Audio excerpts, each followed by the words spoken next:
जितनी होशियारी करनी है कर लो, जितनी चालाकियां करनी है कर लो, जितनी बेईमानी करनी है कर लो, जितना किसी के साथ गलत करना है कर लो। लेकिन जिस दिन तुम्हारे कर्म तुम्हें तुम्हारा ही किया लौटाना शुरू करेंगे, तब बस हैरान मत होना, उस दिन चौंकना मत, क्योंकि जो तुमने किया है वो तुम्हें कई गुना ज्यादा जुड़कर मिलेगा। कर्म फल अटल हैं, जिसे टाला नहीं जा सकता।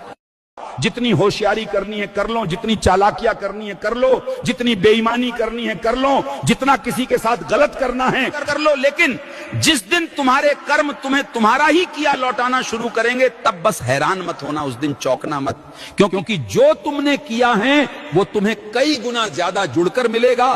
कर्म फल अटल हैं, जिसे टाला नहीं जा सकता।